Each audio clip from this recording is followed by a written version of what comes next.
የበዓሉ ዓላማ የተከበረበት ዓላማውን ነው የምፈልገው። ፐርፐሱ ማለት እንደዚህ አይነት በቁርአን ላይ እንትኖች ሲከሰቱ እንደዚህ ስቶሪዎች ምናምን ሲመጡ የራሳቸው ዓላማ የራሳቸው ትርጉም አላቸው አይደለ? የበዓሉ የተከበረበት ዓላማው ወይም ደግሞ ኢስማኤል ነው እናንተ የምትሉት፣ እኛ ይስሐቅ ነው የምንለው። ኢስማኤል እዛ ተራራ ላይ ሊሰዋ የሄደበት ምክንያት ያ ታሪክ ክሬት የተደረገበት ፈጣሪ ያንን ነገር እንዲፈጠር ያደረገበት ምክንያት ምንድን ነው? ከዛ ሌሎች ጥያቄዎችን ጠይቃለሁ። ከዛ በኋላ የበዓሉ ዓላማ እሱ አይደለም። በዓልና እርድ አሉ። በበዓሉ ላይ የሚካሄደው ስለ እርዱ ነው። እንደ ሁለቱን ለያቸው። የበዓሉ ዓላማ ምንድን ነው ከተባለ በእስልምና ሁለት ክብረ በዓላቶች አሉ በዓመት፣ ዒድ አልፍጥር እና ዒድ አልአድሓ ይባላሉ። ያ ዒድ አልፍጥር የሚባለው ለምሳሌ ረመዳንን ሙስሊሞች ጾመው እንደጨረሱ የሚያከብሩት ክብረ በዓል ነው። የበዓሉ ዓላማ ምንድን ነው ከተባለ ከእስልምና መሰረቶች ሁለቱም ታላላቅ መሰረቶች በሰላም ስላጠናቀቅን ደስታችንን ለመግለጽ የምናከብረው ክብረ በዓል ነው። የእስልምና መሰረት የመጀመሪያው የረመዳን ወር ነው። እሱን ጾመን እንደጨረስን ደስታችንን ለመግለጽ አላህ ሱብሓነሁ ወተዓላ ዓመታዊ ክብረ በዓል ደነገገልን። የትላንትናው ደግሞ ሐጅ ሰሞኑን እየሰሩ እንደሆነ መቼም ክርስቲያን ሰዎች ሳትሰሙ አትቀሩ። ይሄ ሐጅ የሚባለው አምስተኛው እስልምና መሰረት ነው። ይህም በሰላም ስላጠናቀቁ ሙስሊሞች ደስታቸውን ለመግለጽ የተደነገገ ዓመታዊ ክብረ በዓል ነው። ስለዚህ ከሁለቱ ታላላቅ እስልምና መሰረቶች የሆኑ ከጾምና ከሐጅ በኋላ ሙስሊሞች ይህን በሰላም ማጠናቀቃቸውን ደስታቸውን ለመግለጽ ለአላህ ሱብሓነሁ ወተዓላ ምስጋናቸውን ለመግለጽ የሚያከብሩት ክብረ በዓል እንጂ ከሌላ ጋር የሚያዝ አይደለም። ነገር ግን ሌላው ነገር ምንድን ነው? በዚህ በትናንትናው ክብረ በዓል ላይ እርድ ተካሂዷል፣ መስዋዕት ተካሂዷል። ገብቷችኋል አይደል? ያ ነው ከኢስማኤል ዓለይሂ ሰላም ጋር የተያያዘ እንጂ የበዓሉ እንትን ምክንያት አይደለም። እሱ ይሄ በዓል ከእስማኤል ጋር እዛ የተያያዘ ነው የሚሉት የስተት ገብቷችኋል። ነቢያችን ሰለላሁ ዐለይሂ ወሰለም በዚህ ቀን እርድን አርደዋል፣ መስዋዕት አድርገዋል።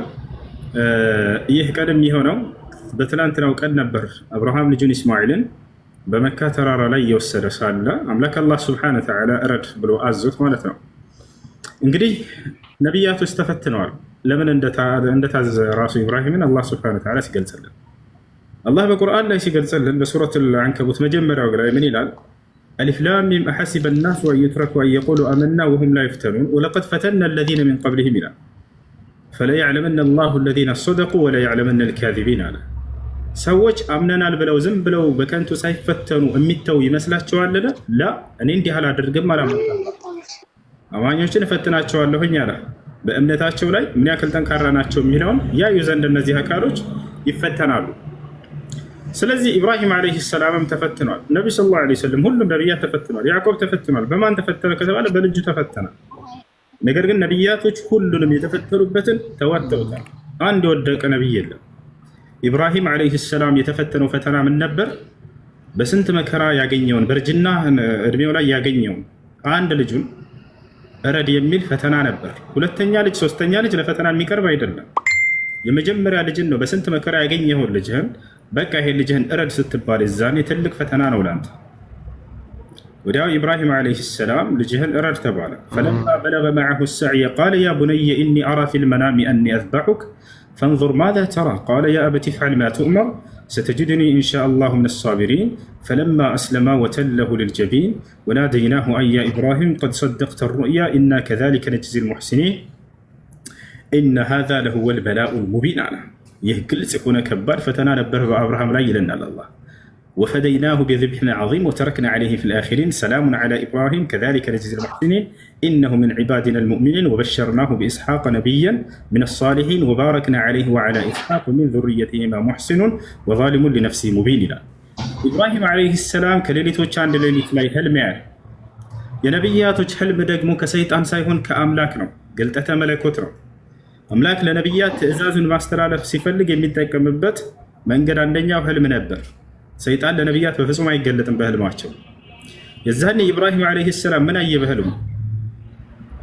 ልጁን ሲያርድ ተመለከተ። ያ ማለት አምላክ አላህ ሱብሓነሁ ወተዓላ እረድ እያለው፣ ያ ቡነየ ኢኒ አራ ፊል መናሚ አኒ አዝበሑክ አለው። ልጄ ሆይ እኔ በህልሜ አንተን ሳርደህ ተመልክቻለሁኝ አለ። እስማኤልም ይህ የአላህ ትዕዛዝ እንደሆነ ስላወቀ ምን አለ? ቃለ ያ አበቲ ፍዐል ማ ቱእመር አለ። አባዬ ሆይ የታዘዝከውን ፈጽም አለው። ያየኸውን ህልም አላለም። ለምን? ትእዛዝ ብሎ ገልጾ ኢስማኤል የአምላክ ህልም ለነቢያቶች የሚያሳያቸው ትእዛዝ እንደሆነ ያውቃልና የታዘዝከውን ፈጽም በእኔ ላይ አለ። አይ አታርደኝ። አንዴ ሁሱ ይቅርታ ላቋርጥ፣ ገባኝ ግን አንዴ ልጨርስ። እሺ ይቅርታ። እሺ ትቀጥላለህ። ከዚያ በኋላ ኢስማኤል ምን አለ? ቃለ ያ አበቲ ፍዐል ማ ቱእመር፣ አባዬ የታዘዝከውን በእኔ ላይ ፈጽም አለ። ምን ያክል ታዛዥ ናቸው ነቢያቶች። ኢስሐቅም ታዛዥ ነው ያ ጀማዓ። ስለ ኢስሐቅም በኋላ ሊተርክልን ነው የእርዱን ልጅ ከጨረሰ በኋላ መጨረሻም ላይ ለአብርሃምም ኢስሐቅን ከዚያ በሰርኩት እያለ ይናገራል። ነገር ግን ኢስማኤል ምን አለ? ቃለ ያ አበቲ ፍዐል ማ ቱእመር፣ አባዬ የታዘዝከውን ፈጽም፣ ሰተጅዱኒ ኢንሻአላሁ ሚነ ሳቢሪን፣ በአላህ ፍቃድ ከታጋሾች ሆኜ ታገኘኛለህ አለ። ሶብር አድርጋለሁ ለአላህ ትእዛዝ። አባትም ለማረድ ቢላውን አነሳ፣ ልጅም ለመታረድ ፈቃደኛ ሆኑ። ያውና አባቴ አንገ ለአላህ ትእዛዝ ያደረ ነው፣ ውሰደኝ ረደኝ አለው።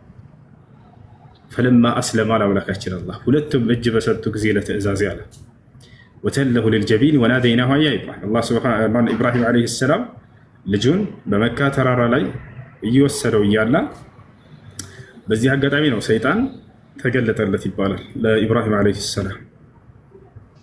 ኦኬ እንትኑ ስቶሪውን ነው አሁን በደንብ እየነገርከኝ ያለው እንጂ ውሱ ጥያቄን አልመለስክልኝም። ለመሰለ ጥያቄ የኔ ጥያቄ ምሳሌነቱ ወይም ደግሞ ያ ነገር ያ ታሪክ የመጣበት የራሱ የሆነ ምክንያት አለ። ዝም ብሎ አይደለም ታሪኮች በባይብልም በቁርአንም ክሬት የሚደረጉት የሚመጡት። ጥያቄን አልመለስኩም። ከዚያ በኋላ ቀደም ያላነሳውን አዲስ ጉዳይ አነሳ። ምን አዲስ ጉዳይ አይደለም፣ አላገኘኝም ማለት ነው እንጂ አዲስ ጉዳይ አይደለም እያነሳው ያለሁት። የጠየቅከውን መጀመሪያ ድገመው። እሺ ጥያቄ ምን ነበር? ስትገባ ጊዜ ጠየቅከው እንዳትረሳው። ጥያቄ እኮ ምሳሌነቱ ያ ታሪክ የመጣበት ምክንያት ምሳሌነቱ ብለህ አልጠየቅኩም። በዓልን የምታከብሩት የትላንትናው በዓል የተከበረው ምንን መሰረት በማድረግ ነው አልከን አይደለ? ምን ብዬ መለስኩልህ እኔ? መሰረቱ ማለት ምን ማለት መሰለህ? ምናልባት ወይ አለመግባባት ሊሆን ይችላል። እሺ ላብራራለህ። አሁን የመለስኩልህ ተረድተሃል አልተረዳህም የሚለውን በዓሉ ምንን አስመልክቶ ነው ከተባለ መልስ መልሼልሃለሁ። ያ መልስ ምን ነበር? ድገመው። የመለስክልኝ መልስማ ያው የነቢያት የራሳቸውን ፈተና ይመጣባቸው ነበረ ከፈጣሪ። ስለዚህ ያንን ፈተናቸውን እንዲወጡት ፈጣሪ ያመጣባቸው ልክ እንደ ኤግዛም ያንን በዛ ውስጥ በፈተና ውስጥ እንዲያልፉ የሚያደርጉት ነገር ነው ያልከኝ በአጭሩ ማለት ነው። ያው ከኔ ጋር አይደለም። እሺ አሁን ጥያቄ ላብራራልህና ነገር አለ ገብቶኛል። ታስተላልፋለህ። ቀስ በል። ምሳሌነቱ ለኢየሱስ መስዋዕት ምናምን ልትል ነው አይደለ? እሱ የበዓሉ መሰረት ምንድን ነው የሚለውን ጥያቄ ጠይቀህ ስመልስልህ ጊዜ የመለስኩትን መልስ ራሱ አላዳመጥክም። አይምርሃን ነው ሌላ ቦታ ነው። በዓሉን ምንን አስመልክቶ ነው ብያለሁኝ። ሁሱ አዳምጫለሁ። እሺ ካዳመጥከኝ አዳምጫለሁ። መልሱ ምንድን ነው? አዳምጫለሁ። መልሱ ምንድን ነው ያልከኝ? እንትን የነገርከኝ ታሪክ ነው የነገርከኝ ያለው የነበረው ነገር። ታሪኩን በኋላ ነው የነገርኩት። መልሱ ግን አላወቅሁም። እሺ በኦሪት በድሮ በአብርሃም ጊዜ መስዋዕት ይቀርብ ነበር አይደለ? ለፈጣሪ በአብርሃም ጊዜ መስዋዕት ይቀርብ ነበር።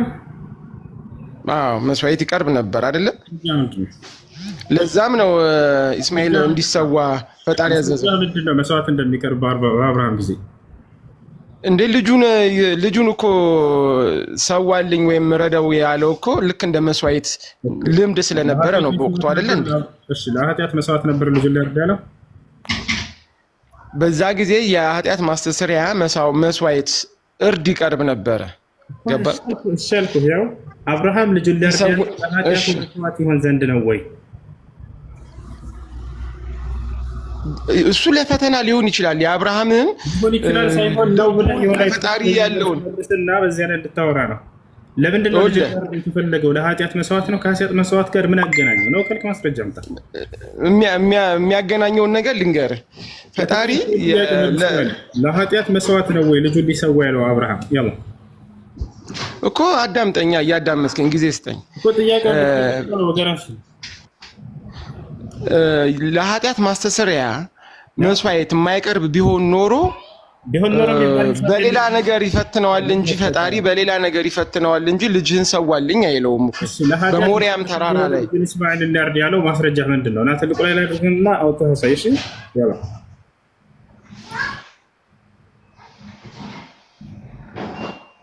አውጥተህ ሳይ ለኃጢአት መስዋዕት እንደሆነ አብርሃም ልጁን ሊያርድ ያለው። ይኸውልህ እኔ መምህር አይደለሁኝም እኮ ሁሱ ጀስት ያለኝን ነገር ሼር ለማድረግ ወይም ደግሞ ጥያቄዎች እንድትመልስልኝ ነው እዚህ ጋር የመጣሁትኝ እኮ።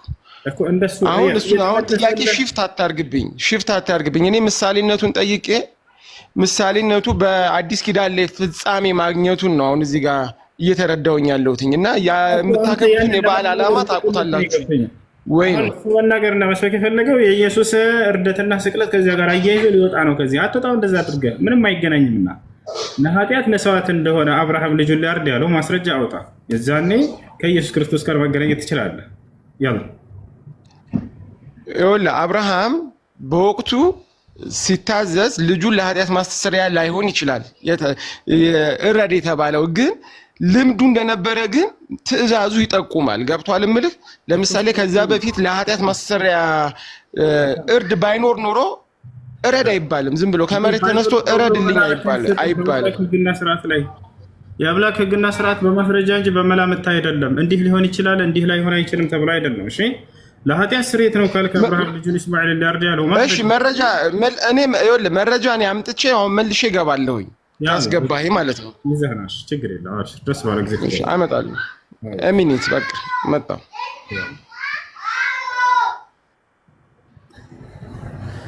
እሺ ይሄ ሁሉ ጉድ ምንድነው? ኢየሱስ ክርስቶስን ስቅለት እንትን ለማለት ነው፣ ለማጽደቅ ነው።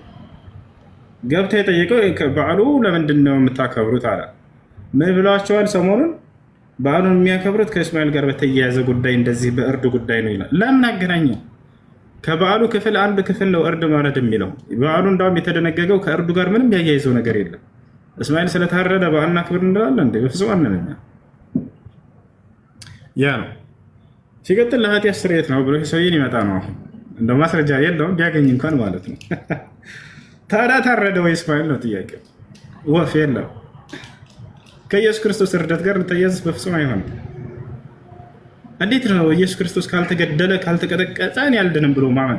ከዛ እንወደዋለን ማለት አይከብድም? አይከብድም። አንድ ንጹህ አካል በመገደል እንዳውም ክርስቶስ በመገደሉ የሚደሰተው ዲያብሎስ እንደሆነ ራሱ ኢየሱስ ክርስቶስ ተናግሯል። ዮሐንስ ወንጌል ምዕራፍ 8 ቁጥር 42-43 ላይ ብትሄዱ ገና ከ40 ጀምሮ ምን ይላቸዋል ኢየሱስ ክርስቶስ እነዚያ ሊገሉት የመጡትን አካሎች አይሁዶችን ሲነግራቸው وتريدون أن تقتلونني وأنا إنسان قد كلمكم بالحق الذي سمعه من الله وإبراهيم لم يفعل ذلك أبدا አላቸው። ከአምላክ የሰማሁትን እውነት የነገርኳችሁን ሰው ልትገድሉ ትፈልጋላችሁ? ኧረ ተው አብርሃም እንዲህ አላደረገም። እናንተ ግን ከአባታችሁ ከዲያብሎስ ናችሁና እኔን መግደል ትፈልጋላችሁ ይላቸዋል። እርሱም ከመጀመሪያው አንስቶ ገዳይ ነበርና አላቸው። ክርስቶስን ለመግደል ማሰብ የዲያብሎስ ዓላማና እቅድ ነው እንጂ የአምላክ እቅድ አይደለም። ጭራሽ አምላክ ላይ ቀጠፋችሁ። አምላክ ነው እንዲገደል የፈለገው ኢየሱስ ክርስቶስ አላቸው። ላ በፍጹም አምላክ ኢየሱስ ክርስቶስ እንዲገደል አይፈልግም። ዲያብሎስ ነው እኔን እንድገደል የሚፈልገው ብሎ ራሱ ኢየሱስ ክርስቶስ ተናግሯል። ምን ይሻላል? እሺ ጥያቄ ያለው ቀጥል ይችላል። አሰላሙ አለይኩም ወራህመቱላሂ ወበረካቱ። እንዴት አደራችሁ? እንኳን አደረሳችሁ በድጋሚ ለሙስሊሞቹ ወንድምና እህቶቼ ሌሎቻችሁም ሰላም ብለናል። ይቀጥሉ። እሱ ወራህመቱላሂ ወበረካቱ መርሐባ። እሺ አንድ ዲስከሽን እያደረጉ ነበርና በሐራም በተደረገ ነገር ፈትዋ እንግዲህ ደረስኩ ብዬ ልጠይቅ መጥቼ ነው። ግን አስካሪ መጠጥ ተከልክሏል፣ ግን ጫት አልተከለከለም የሚል ዲስከሽን ነበር። ጫት አይምሮን አያስትም፣ መጠጥ ግን አይምሮን ስለሚያስት ነው የተከለከለው። ስለዚህ ጫት በእስልምና ስናት ፎርቢድን የተከለከለ ነገር አይደለም። ምክንያቱም ጫት ሲሆን ሰውነትን እንትን ሲሉ ለሐራም ነገር ይጋልጣል። ጫት ግን ምንም የማያረግ ስለሆነ እስከዛሬም ብዙ እንትኖች እየቃሙ ነበረ እውቀትን ሲያስተላልፉ የነበረው። በተባለው መልኩ ነው ያወረድኩልክ እና ይሄ ነገር እንዴት ዑለሞች ሁሉንም እንተውላቸው በሚለው የጊዜያችን ታላላቅ ዑለሞች ስለ ጫት ተጠይቀዋል። الشيخ عبد العزيز بن باز رحمه الله تعالى شيخ الإسلام هذا العصر، الشيخ العلامة مقبل الوادعي رحمه الله تعالى محدث الديار اليمن، والشيخ أحمد بن يحيى النجمي رحمه الله تعالى قامع البدع والمبتدع، والشيخ صالح الفوزان بقية السلف الصالح حفظه الله تعالى ورعاه. እነዚህ ሁሉ ታላላቅ ዑለሞች ተጠይቀው ነበር ስለ ጫት። ሁላቸውም በአንድ ድምፅ ሐራም ነው ክልክል ነው ብለው መልሰዋል። አለቀ። እሺ ያቀለቀጥ ሰላም ናቸው። ሰላም እንዴት ነህ? እግዚአብሔር ይመስገን። እኔ አንድ ጥያቄ አለኝ። እሺ ጥያቄ ሳይሆን እንትን ብሉይ ኪዳን እና ክርስቲያን ነኝ። ያው ብሉይ ኪዳን ዘመን የነበሩ ሰዎች ንስሐ መግባት ከፈለጉ እንትን ሁለት አውራ በጎችን አምጥቶ እንትን ዘሌዋውያን 16:5 ላይ እንደዚህ ነበር ንስሐ የሚገቡት። አዲስ ኪዳን ላይ ደግሞ እንትን አንደኛ ዮሐንስ ምዕራፍ 1 ቁጥር 7 ላይ የኢየሱስ ክርስቶስ ደም ከኃጢአት ሁሉ ያነጻል ይላል። ስለዚህ እናንተ ደግሞ እንትን ሳያል ቡኻሪ እንትን 4376 ላይ ድንጋይን እናመልካለን ይላል። ይሄ እንዴት ይያራ እና ትልቁ ላይ ነው አውጣ ድንጋይን እናመልካለን የሚለው ያላ ክፈት። ሳያል ቡኻሪ እንትን 4376 ከፍታን በማንተ ራስህ ክፈት እና አውጣ ማስረጃ የተናገረ ሰው ያሳያል። ያላ ነገርኩ እኮ ሳያል ቡኻሪ 4376 ላይ ድንጋይን እናመልካለን ቁጥር ሰጥቶ መሄድ አይቻልም። መጀመሪያ ሲጠፋ አዲሱ ድንጋይ ሲመጣ ደግሞ አዲሱን እናመልካለን። አውጣና ሳያልኩ ሲመጣ አፈርና ወተት ጨምረን እናመልካለን ይላል። አትናደር፣ ቀስ በል እንጂ ለምን ትናደዳለህ? ማስረጃ ስትጠየቅ ሁሌ ተናደድክ እንዲህ አልክ አትበል። ሁለተኛ አውጣና ነገርኩ ሌላ አይደለም። ነገርኩ እኮ ማውጣት አትችልም። የለህም ማስረጃ ይፈት እንትን እኔ ጋር አሁን አጠገቤ እንትን ማጻፍ የለም። ክፈትና አንብብ፣ ችግር የለም። ሳያል ቡኻሪ 4376 በቃ ዝም እኔ ጋር አለ ከፍትላለሁ፣ ችግር የለም። ክፈት። ኦኬ በቃ እሺ። ሳያል ቡኻሪ 4376 4376 እሺ። ኦኬ ክፈትና አንብብ። በቃ ቆይ አንተ ረጋበል። ኦኬ ክፈትልኝ ብለሃል፣ ይከፈትልሃል፣ ታነባለህ፣ ታስረዳለህ። 4376 ለዋጣ ነው። ምን ማድረግ እንዳለብኝ እኔ ያውቃለሁ። والله لازم صالح ሄድ በፊት انا اعرف الحديث ماذا يقول 4376 ለዋጣለህ። እሺ ያ አረበኛው ላይ ላድርግልህ እንግሊዘኛው ላይ ምረጥ። እንግሊዘኛው አድርግ። እሺ አንብበ Okay.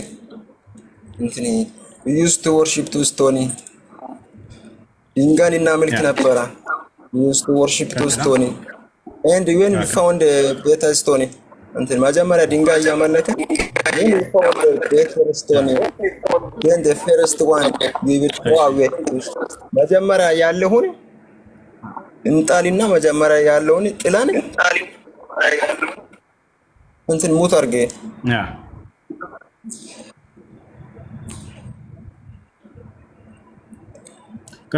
the first one and take the let also we would throw the first one and take the letter. What if you couldn't get not መጀመሪያ ያለው እንትን ድንጋይ ያለው ያሮጌውን ድንጋይ ትተን አዲሱ ድንጋይ ሲመጣ ደግሞ እሱን እናመልካለን። እሱን የሚያመለከን ደግሞ ታች መቶ ምን ይላል? would collect come earth soil እንትን አፈር ነው። እዚህ ጋር አፈር ሰብስበን እና እዚህ ጋር ታች አለ we will bring sheep also sheep ነው። ስለዚህ በግና እንትን ወተትን ማምጥተን እሱንም ደግሞ እናመልካለን። ቀጥል። ምን ማለት ነው? እሱ ማለት ጨርሻለሁ። እኔ አልጨረስክም። እስከ መጨረሻ እስከዚህ ድረስ ጨርሻለሁ። አልጨረስክም። እስከ መጨረሻው ድረስ አንብበው። እናመልካለን። መጀመሪያ ድንጋይ እያመለከን አዲስ ድንጋይ ሲመጣ መጀመሪያ አዲስን እናመልካለን። አዲስ ደግሞ እሱንም ሳናገኝ እሱን ካላገኘን ወተትና አፈር ጨምረን እሱን እናመልካለን። እንደዚህ ነው የምለው። ልክ እንደዚህ እያደረጉ ነው። አያቸው ክርስቲያኖችን ወላሂ መምህሮቻቸው የሚያጭበረብሯቸው እስከዚህ ድረስ እንጂ ከዚህ በታች አልፈልግም አላነብም አለ። ለምን ከተባለ ከዚህ በታች መልሱን ስለሚያገኝ። መልሶ ምን መሰላችሁ? የነቢዩ ሙሐመድ ሰለላሁ ዐለይሂ ወሰለም ሰሃቦች እስልምና ሳይማሩ በፊት የነበራቸውን ማንነት እያወሩ ነው እዚህ ጋር። መጨረሻ ላይ ግን በነቢ ሰለላሁ ዐለይሂ ወሰለም አማካኝነት ከዚህ ከባዕድ አምልኮ እንደወጡ ይገልጻሉ። ይሄን አላነብም እያለ ነው። እችን ብቻ ያነቡላቸውና ምን ይሏቸዋል? ያውና ድንጋይ እናመልክ ነበር ብለዋል። እስልምና ድንጋይ አምልኮ ነው ይሏቸዋል። ተመልከቱ። በዚህ መልኩ ማነው ይሄን የነገራቸው? የራሳቸው መምህሮች 24 ሰዓት እስልምና ላይ በቃ ጥያቄ ያለን እያሉ የሚያነሱ ሰዎች እንዲህ ያደረጉ ነው የሚያጭበረብሯቸው። ከዚህ በታች አላነብም አልፈልግም ማለት አንብብ አላነብም። አሁን ሐዲስን ላምብላችሁ። ሙሉ እያወራ ያለው ምንድን ነው? እዚህ ጋር የነበሩበትን አስቀያሚ የሆነ እምነት ነበራቸው። ድንጋይን ያመልኩ ነበር። አዎ ያመልኩ ነበር።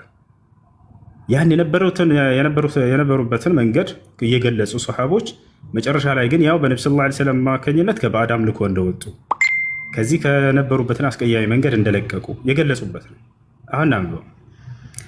حدثنا الصلت بن محمد قال سمعت مهدي بن ميمون قال سمعت أبا رجاء العطاردي يقول كنا نعبد الحجر دنجاين نملك نبرا فإذا وجدنا حجرا هو أخير منه ألقيناه وأخذنا الآخر كزا دنجاي يتشال الليلة دنجاي سناقا جان نورورنا هنا ندسو النزال لنا فإذا لم نجد حجرا جمعنا جثوة من تراب دنجاي كلا جنيا أفر انسبسب نبر ثم جئنا بالشاة فحلبناه عليه كزام فيلنا متعنا رسولاي وتتواننا الببات هذا ثم طفنا به كزام يعني ننزر هذا فإذا دخل شهر رجب يرجب وربقب زي قلنا يعني منصل الأسنة فلا ندع رمحا فيه حديدة ولا سهما فيه حديدة إلا نزعناه وألقيناه يعني شهر رجب وسمعت أبا رجاء يقول كنت يوم بعث النبي صلى الله عليه وسلم غلاما أرعى الإبل على أهلي فلما سمعنا بخروجه فررنا إلى النار من مسلمة الكذاب قرين النبي صلى الله عليه وسلم كمن تاتاቸው በፊት የተካሄደ ተግባርን እየገለጹ ነው እነዚህ ሰዎች። ነብዩ ሰለላሁ ዐለይሂ ወሰለም በተላኩበትም ጊዜ እያለ ከዚያ በኋላ ከእርሳቸው መላክ ጀምሮ ያለን ታሪክ ይቀጥላል። ይሄ ነው። እሺ ሂኮ ወይ ሰላም ነው? እሺ ሰላም አለን ይመስገን። የሆነ ጥያቄ ልጠይቅ ብዬ ቀርታ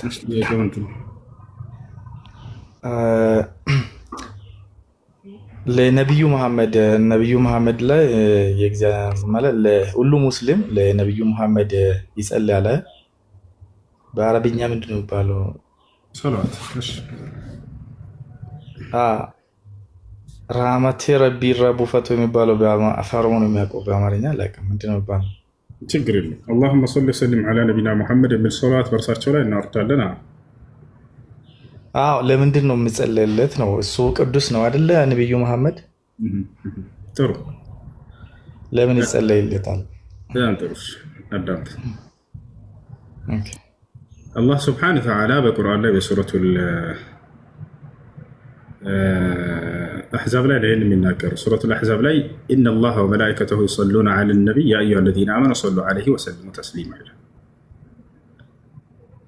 እርሳቸው ለምንድን ነው በእርሳቸው ላይ ሶላት የሚወረደው ከተባለ በሐዲስ ላይ ራሳቸው መልሰውታል።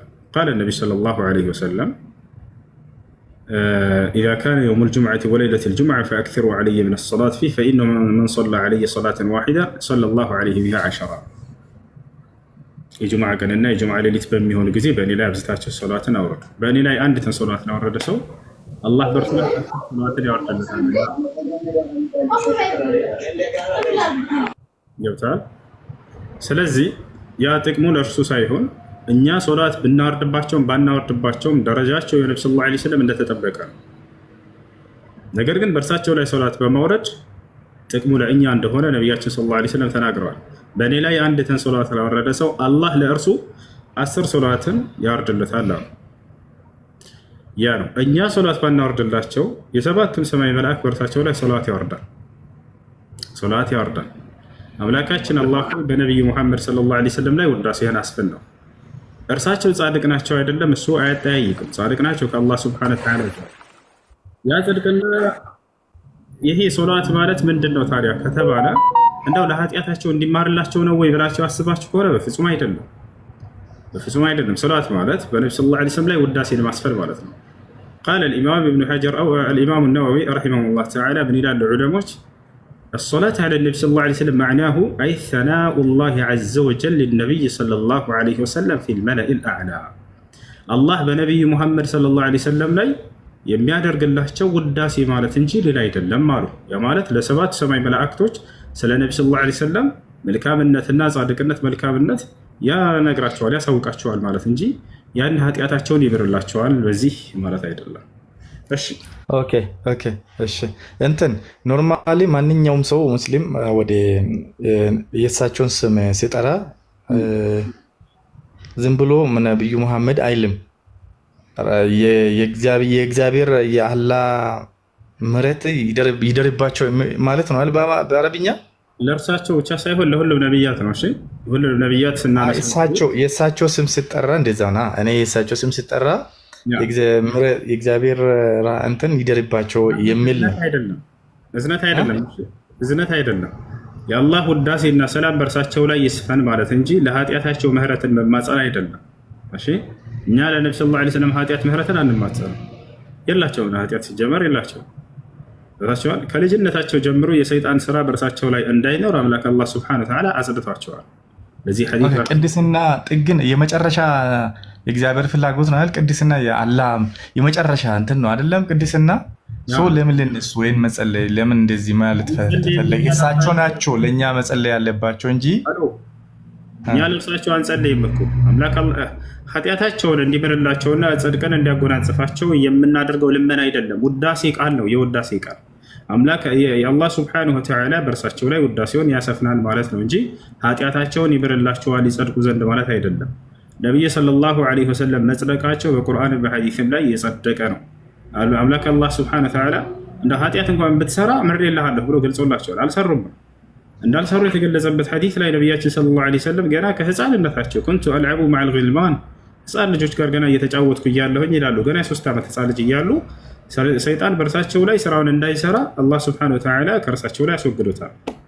መልአኩ ጅብሪል ዐለይሂ ሰላም ተላከ። ሐዲሱ ቡኻሪና ሙስሊም ላይ አለ። ገና ኩንቱ አልዐቡ መዐል ጊልማን ህፃን ልጆች ጋር ገና እየተጫወትኩ ብለው ገልጸውታል። መልአኩ ጅብሪል ዐለይሂ ሰላም ገብርኤል መጣ ወደ እርሳቸው። ከጀነት የወርቅ የሆነን ጥስት ይዟል። ከዘምዘም ውሃ አደረገ። በዚያ ላይ የዘምዘም ውሃ አምላክ አላህ ሱብሓነሁ ወተዓላ በመልአኩ ጅብሪል አማካኝነት ለኢስማኤል እናት ለሀጀር እና ለኢስማኤል በመካ ምድር ላይ ያወጣው የተባረከ ውሃ ነው።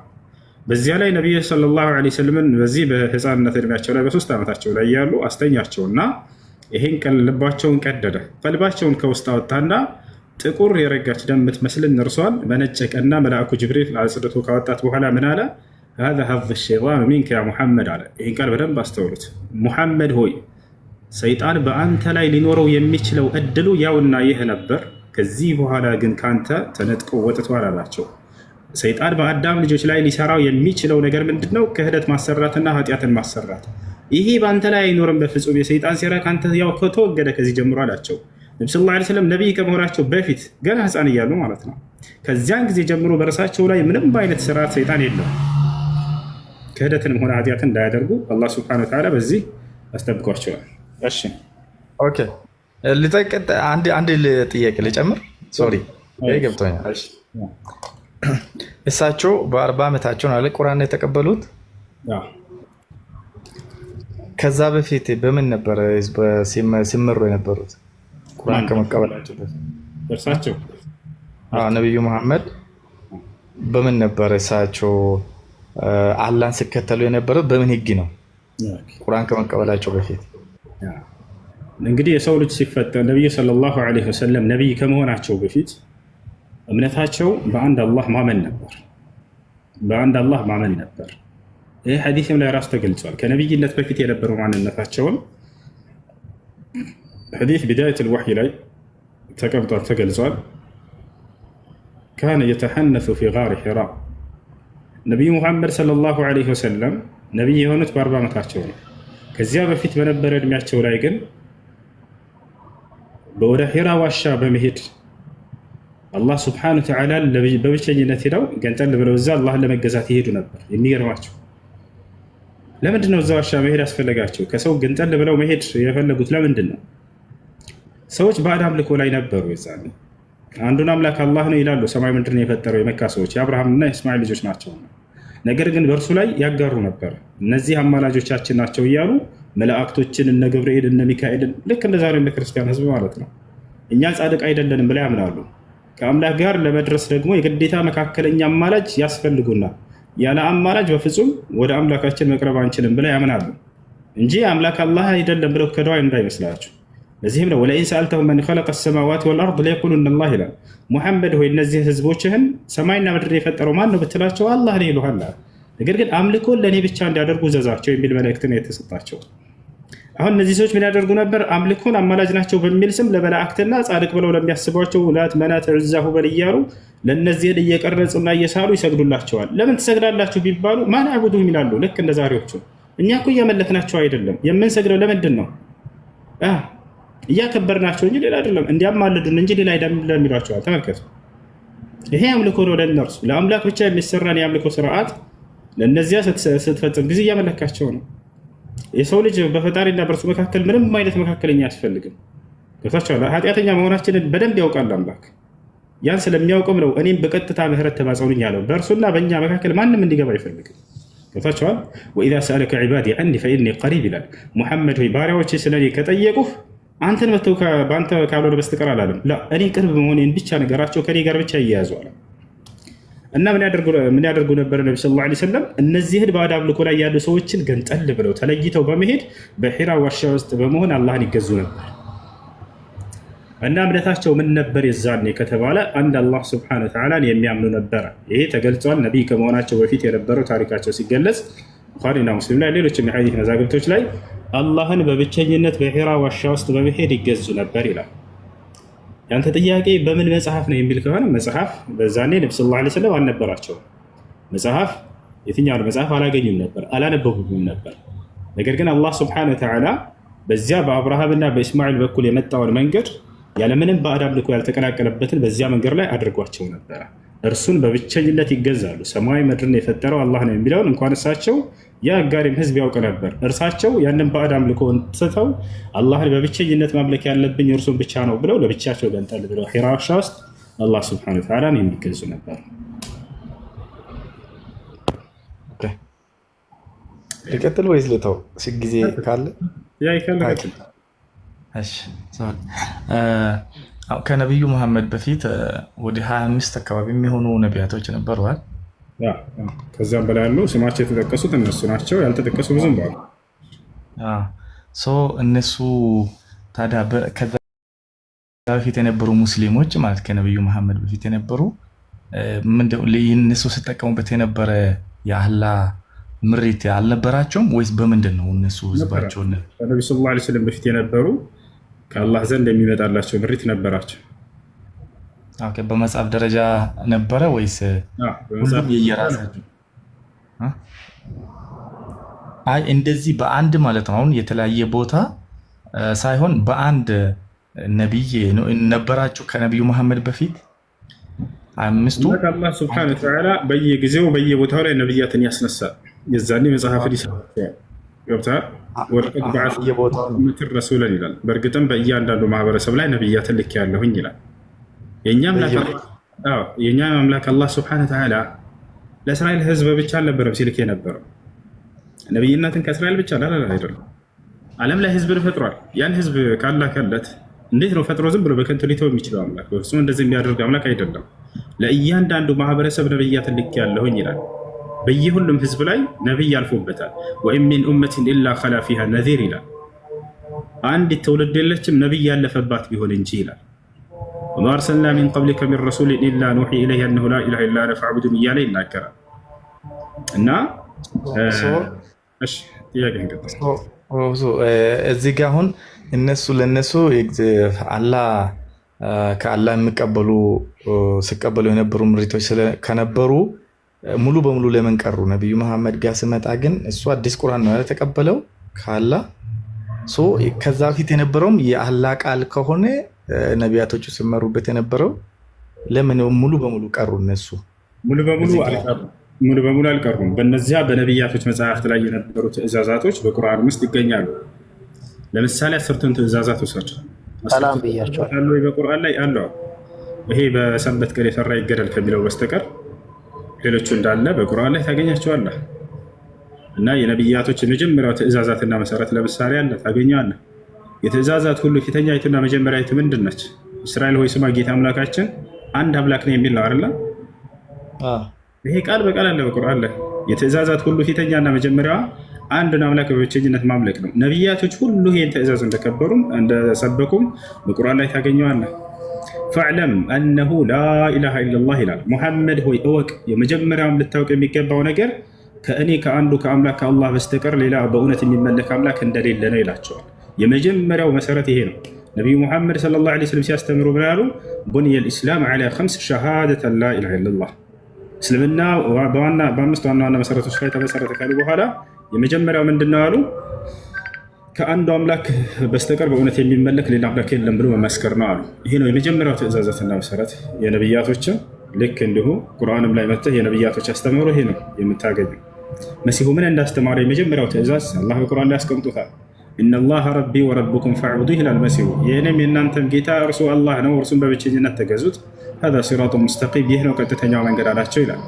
አብርሃምም ይሄን ያስተማረው ወኢብራሂም ኢዝ ቃለ ሊቀውሚሂ ዕቡዱላህ ወተቁሁ ዛሊኩም ኸይሩን ለኩም ኢን ኩንቱም ተዕለሙን ይላል። አብርሃም ለህዝቦቹ ምን አላቸው? ህዝቦቼ ሆይ ካለ በኋላ መጀመሪያ ያስተማረው ምንድን ነው?